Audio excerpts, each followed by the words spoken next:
வணக்கம்.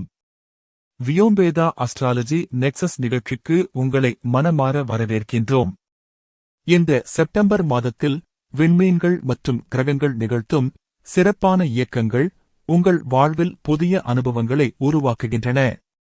பாரம்பரிய வேத ஜோதிட கோட்பாடுகள் மற்றும் அறிவியல் முறைகளின் அடிப்படையில் இந்த வீடியோவில் உங்களுக்கான ஜோதிட நிலைமையை வழங்குகிறோம்.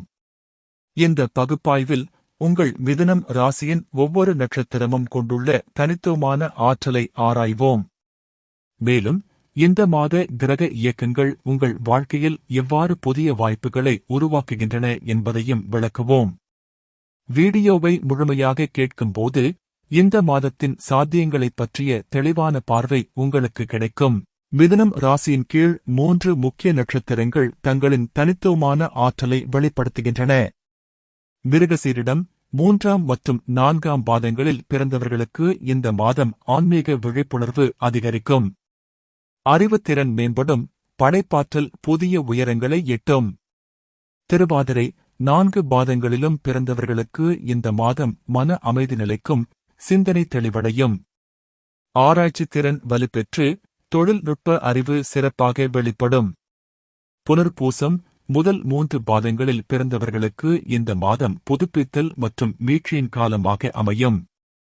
உறவுகளில் நல்லிணக்கம் நிலைத்து குடும்ப வாழ்வில் மகிழ்ச்சி பெருகும். இந்த செப்டம்பர் மாதத்தில் மிதுனம் ராசிக்கு குரு பகவான் முதல் வீட்டில் அமர்ந்து உங்களுக்கு அசாதாரண பலத்தை வழங்குகின்றார். இதனால் உங்கள் ஆளுமை, தன்னம்பிக்கை மற்றும் தலைமைத்துவ குணங்கள் பிரகாசிக்கும். சூரிய பகவான் மாத முதல் பாதியில் சிம்ம ராசியில் 3ஆம் வீட்டிலும் பின்னர் கன்னி ராசியில் 4ஆம் வீட்டிலும் சஞ்சரிப்பார். இதனால் உங்கள் தைரியம், தகவல் தொடர்பு மற்றும் குடும்ப நலன்களில் நேர்மறையான மாற்றங்கள் ஏற்படும். புதன் பகவான் சூரிய பகவானோடு இணைந்து செயல்படுவதால் உங்கள் அறிவுசார் திறன்கள் மேம்படும். செவ்வாய் பகவான் கன்னி ராசியில் 4ஆம் வீட்டிலிருந்து துலாம் ராசி 5ஆம் வீட்டிற்கு நகர்வதால் சொத்து விஷயங்களிலிருந்து பிள்ளைகள் மற்றும் படைப்பாற்றல் துறைகளில் கவனம் மாறும். சனி பகவான் வக்ர நிலையில் 10ஆம் வீட்டில் அமர்ந்துள்ளதால் தொழில் விஷயங்களில் பொறுமையுடன் செயல்பட வேண்டும். தொழில் மற்றும் நிதி நிலைமை இந்த மாதம் ஊக்கமளிக்கும் திசையில் நகரும்.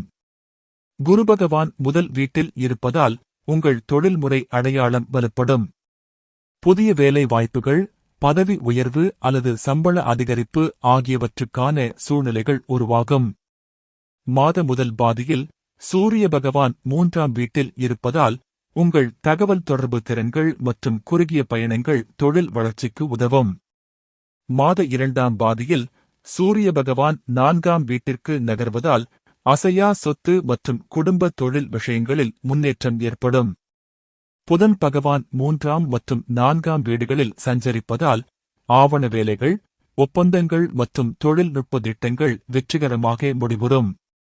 சனி பகவான் 10ஆம் வீட்டில் வக்ர நிலையில் இருப்பதால் பழைய தொழில் திட்டங்களை மறுபரிசீலனை செய்வது நல்லது.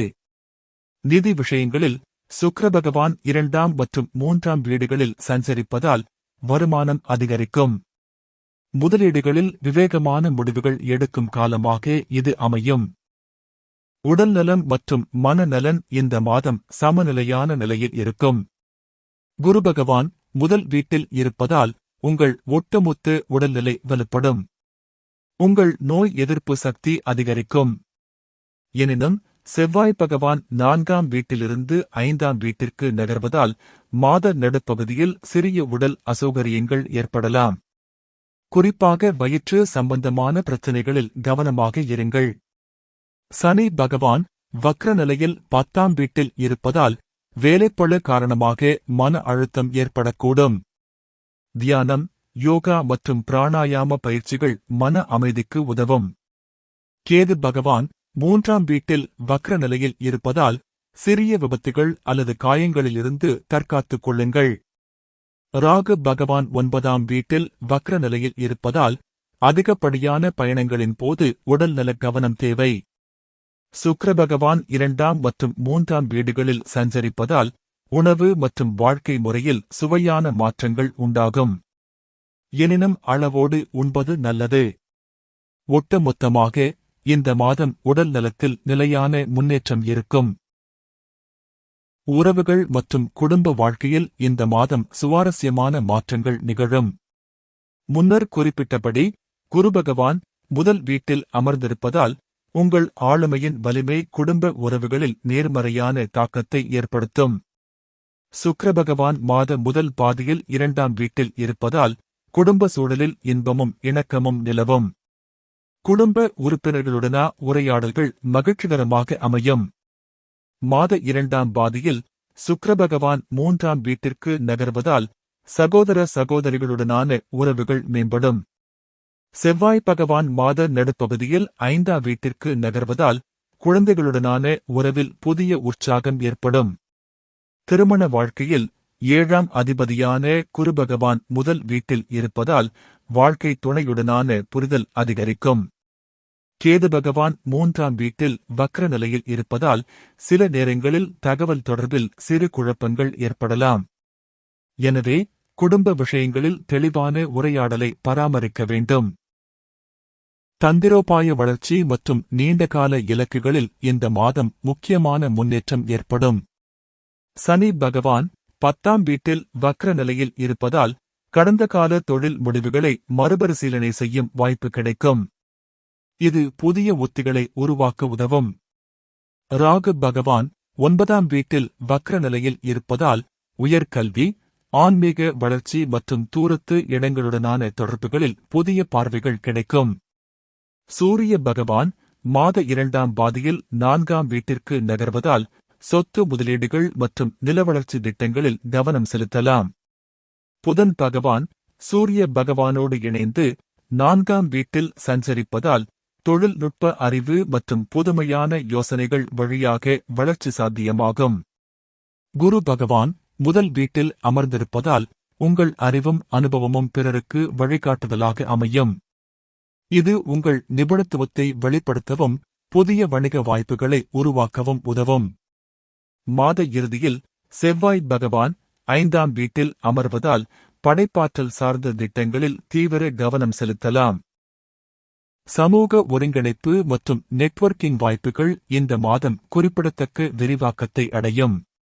குருபகவான் முதல் வீட்டில் இருப்பதால் உங்கள் சமூக அந்தஸ்து மற்றும் பிறரிடமுள்ள மரியாதை அதிகரிக்கும். புதிய நட்பு வட்டங்கள் உருவாகும். சுக்கிரபகவான் 3ஆம் வீட்டில் மாத 2ஆம் பாதியில் சஞ்சரிப்பதால் கலை, கலாச்சாரம் மற்றும் பொழுதுபோக்கு நடவடிக்கைகளில் ஈடுபாடு அதிகரிக்கும். இதன் வழியாக புதிய சமூக தொடர்புகள் நிறுவப்படும். மாத முதல் பாதியில் சூரிய பகவானும் புதன் பகவானும் 3ஆம் வீட்டில் அமர்வதால் தகவல் பரிமாற்றம் மற்றும் குறுகிய பயணங்கள் மூலம் சமூக வளையம் விரிவாகும். ராகு பகவான் 9ஆம் வீட்டில் வக்ர நிலையில் இருப்பதால் வெளிநாட்டு தொடர்புகள் அல்லது வேறுபட்ட கலாச்சார பின்னணியுடையவர்களுடனான உறவுகள் சுவாரஸ்யமாக அமையும். செவ்வாய் பகவான் 5ஆம் வீட்டிற்கு நகர்வதால் விளையாட்டு, பொழுதுபோக்கு மற்றும் கலை நடவடிக்கைகளில் பங்கேற்பதன் மூலம் நல்ல நண்பர்களை சந்திக்க வாய்ப்பு கிடைக்கும். கேது பகவான் 3ஆம் வீட்டில் வக்ர நிலையில் இருப்பதால் சில சமயங்களில் தகவல் தொடர்புகளில் தவறான புரிதல்கள் ஏற்படலாம். எனவே சமூக உறவுகளில் தெளிவான உரையாடலை பராமரிக்க வேண்டும். ஒட்டுமொத்தமாக இந்த மாதம் உங்கள் சமூக வட்டம் விரிவாக்கமடையும். ஆன்மீக வளர்ச்சி மற்றும் உள்ளார்ந்த முன்னேற்றத்தில் இந்த மாதம் குறிப்பிடத்தக்க வளர்ச்சி ஏற்படும். குரு பகவான் முதல் வீட்டில் அமர்ந்திருப்பதால் உங்கள் ஆன்மீக அறிவு மற்றும் தர்ம பார்வை தெளிவாகும். தியானம், மந்திர ஜபம் மற்றும் ஆன்மீக நூல்களின் அத்தியனத்தில் ஆழமான ஈடுபாடு ஏற்படும். ராகு பகவான் 9ஆம் வீட்டில் வக்ர நிலையில் இருப்பதால் பாரம்பரிய ஆன்மீக பயிற்சிகளுடன் நவீன தத்துவ அணுகுமுறைகளையும் ஒருங்கிணைக்கும் வாய்ப்பு கிடைக்கும். கேது பகவான் 3ஆம் வீட்டில் வக்ர நிலையில் அமர்ந்திருப்பதால் முன்னோர்களின் ஆசிர்வாதம் மற்றும் பாரம்பரிய அறிவுமுறைகளில் அதிக ஆர்வம் ஏற்படும். சனி பகவான் 10ஆம் வீட்டில் வக்ர நிலையில் இருப்பதால் கர்ம யோகம் மற்றும் சேவை மனப்பான்மையின் முக்கியத்துவம் புரியும். மாத 2ஆம் பாதியில் சூரிய பகவானும் புதன் பகவானும் 4ஆம் வீட்டில் சஞ்சரிப்பதால் வீட்டில் பூஜை, ஹோமம் மற்றும் ஆன்மீக சடங்குகளில் ஈடுபாடு அதிகரிக்கும். இந்த மாதம் குரு பகவானின் அருளால் உங்கள் ஞான வளர்ச்சி மற்றும் ஆன்மீக உணர்வு புதிய பரிமாணங்களை எட்டும். செப்டம்பர் 7ஆம் தேதி அன்று ஆவணி மாத முழுமதி நிகழ்கிறது. இந்த புண்ணிய நாளில் இறைவனை நினைவுகூர்தல், ஜபம், தீபம் ஏற்றுதல், தானம், தவம் போன்ற பாரம்பரிய ஆன்மீக செயல்களில் விரும்பினால் மனப்பூர்வமாக ஈடுபட பரிசீலிக்கலாம். செப்டம்பர் 21ஆம் தேதி அன்று புரட்டாசி அமாவாசை நிகழ்கிறது. முன்னோர்களின் சாந்திக்காக நீர் வழிபாடு, ஆன்மீக வழிபாடுகள், தீர்த்த யாத்திரை, தான தர்மங்கள் போன்ற புண்ணிய செயல்களில் மனப்பூர்வமாக ஈடுபட பரிசீலிக்கலாம். மிதுனம் ராசிக்கான சிறப்பு பரிகாரங்கள் மற்றும் பொதுவான தடுப்பு நடவடிக்கைகள் இந்த மாதம் மிகவும் பயனுள்ளதாக அமையும். குரு பகவான் முதல் வீட்டில் அமர்ந்திருப்பதால் வியாழக்கிழமைகளில் விஷ்ணு சகஸ்ரநாமம் அல்லது மந்திர ராஜபத ஸ்தோத்திரம் ஓதுவது மிகவும் நல்லது. சனி பகவான் வக்ர நிலையில் 10ஆம் வீட்டில் இருப்பதால் சனிக்கிழமைகளில் ஹனுமான் சாலிசா ஓதுவது தொழில் சம்பந்தமான பிரச்சினைகளை நீக்கும். கருப்பு எள்ளை தானமாக வழங்குவது சனி பகவானின் பாதிப்பை குறைக்கும். ராகு பகவானும் கேது பகவானும் வக்ர நிலையில் இருப்பதால் துர்கா சப்தசதி பாராயணம் அல்லது மகா மிருத்யுஞ்சய மந்திரம் ஜபிப்பது நல்லது. செவ்வாய்க்கிழமைகளில் ஹனுமான் கீர்த்தனைகள் கேட்பது செவ்வாய் பகவானின் நேர்மறை ஆற்றலை பெருக்கும்.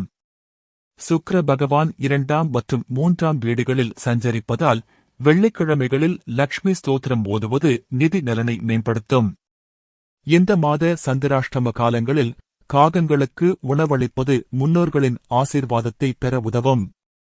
பொதுவான பரிகாரங்களாக தினமும் காலையில் சூரிய நமஸ்காரம் செய்வது, அன்னதானம் செய்வது, முன்னோர்களுக்கு நீர் கொடுப்பது, புனித நூல்களை அத்தியனம் செய்வது ஆகியவை இந்த மாதத்தின் சகல பலன்களையும் பெருக்கும். இந்த செப்டம்பர் மாதம் மிதுனம் ராசிக்கு ஒட்டுமொத்தமாக வளர்ச்சி மற்றும் முன்னேற்றத்தின் மாதமாக அமையும். குரு பகவான் முதல் வீட்டில் அமர்ந்திருப்பது உங்களுக்கு அசாதாரண பலத்தையும் வழிகாட்டுதலையும் வழங்குகிறது. தொழில் மற்றும் நிதி விஷயங்களில் நேர்மறையான மாற்றங்கள், குடும்ப உறவுகளில் மகிழ்ச்சி, சமூக வட்டத்தின் விரிவாக்கம், ஆன்மீக வளர்ச்சியில் ஆழம் ஆகியவை இந்த மாதத்தின் முக்கிய அம்சங்களாக இருக்கும். சனி பகவான் வக்ர நிலையில் இருப்பதால் பொறுமை தேவைப்படும் சூழ்நிலைகள் இருந்தாலும், ராகு பகவானும் கேது பகவானும் வக்ர நிலையில் இருப்பது சில குழப்பங்களை ஏற்படுத்தினாலும், குரு பகவானின் அருளால் இவை அனைத்தையும் வெற்றிகரமாக கையாள முடியும். உங்கள் அறிவுசார் திறன்கள், படைப்பாற்றல், தலைமைத்துவ குணங்கள் ஆகியவை இந்த மாதம் பிரகாசிக்கும். முக்கியமாக இந்த மாதம் கிடைக்கும் வாய்ப்புகளை சரியான நேரத்தில் பயன்படுத்திக் கொள்வது மிகவும் அவசியம். இந்த பகுப்பாய்வு பாரம்பரிய வேத ஜோதிட கோட்பாடுகளின் அடிப்படையில் வழங்கப்படும் பொது பலனாகும்.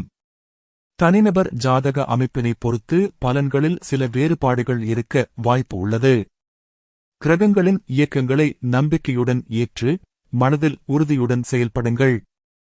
இந்த மாதம் உங்கள் முயற்சிகளில் முன்னேற்றம், உறவுகளில் இனிமை, உங்கள் வாழ்வில் அமைதி, தெளிவு மற்றும் ஒத்திசைவு நிலவ வாழ்த்துகிறோம்.